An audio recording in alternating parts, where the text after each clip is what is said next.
to Wild Approach. My name is Macy, and today we will be highlighting another wonderful native plant as a part of our Native Plant Profile series.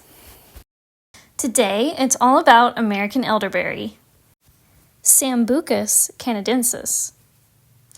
This shrub has quickly become one of my favorite native plants of all time.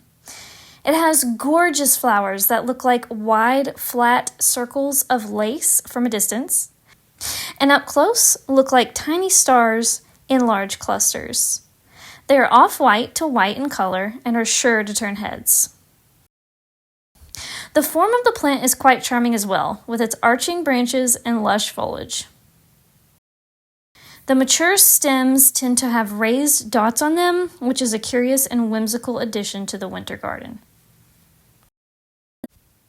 The berries are beautiful and many people use them for pies and jams.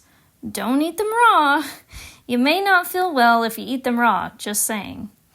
The stems that hold the berries turn a beautiful deep purple, lighter but in harmony with the colors of the berries. The birds love the berries, so feel free to let them feast on them rather than enjoying them yourself if you prefer. That's typically what I do, although I do want to try to make a pie with them someday, maybe. I definitely have a hard time with the idea of picking many of them though, as I love to watch the birds dining on them. So you can imagine that this shrub has something to enjoy pretty much year-round.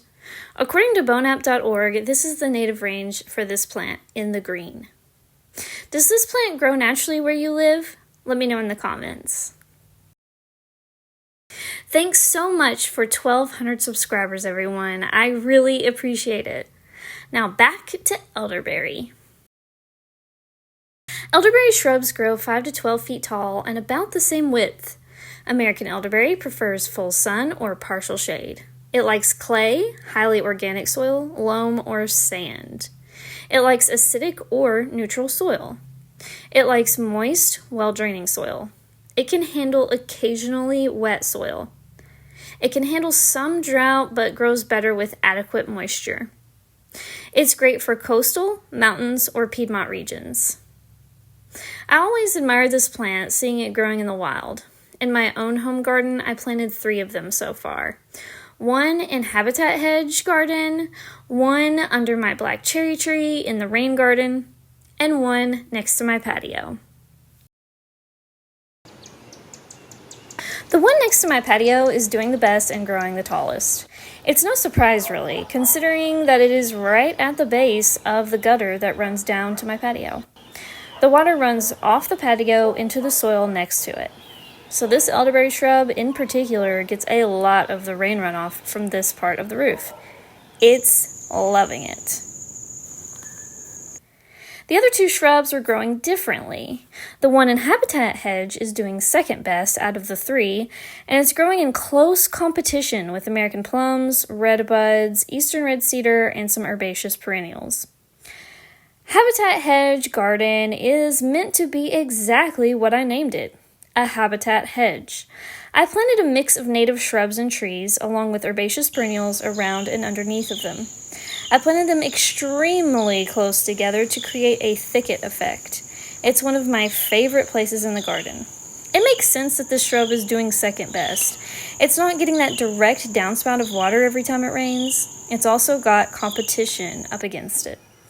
But so far, this close together planting also seems to protect it from the extreme heat we have been having lately, and the shrubs seem to protect each other. For now. I realize that years from now, there may be some winners and losers in this hedge, and that's okay too. For now, it's a lush and diverse hedge full of shelter opportunities and food opportunities too. The 3rd elderberry shrub I have is doing the least well. Is that even a phrase? I don't know. Anyway, it's shorter, it's not as happy looking, it's not as deep green, it looks a little sad sometimes.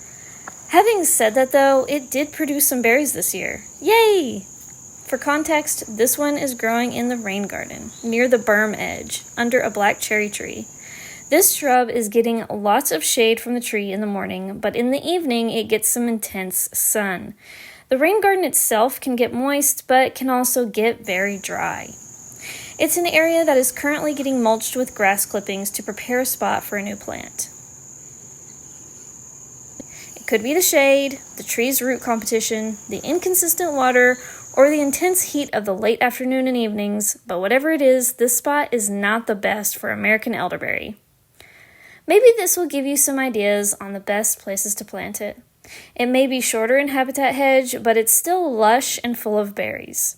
So I'd say it's best either as a standalone specimen near a water source or in moist soil, or almost equally as good in a hedge or shrub garden setting, knitted together with other plants.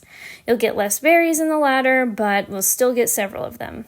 I hope this video was helpful. Leave me a comment down below if you want to try to grow this one.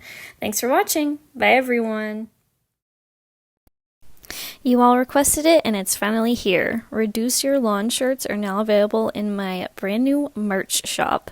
Thanks so much for supporting the wildlife habitat we're creating.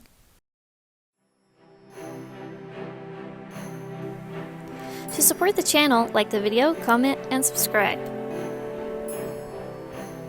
You can also support my work by buying art from me at macylu.com. Thanks for watching!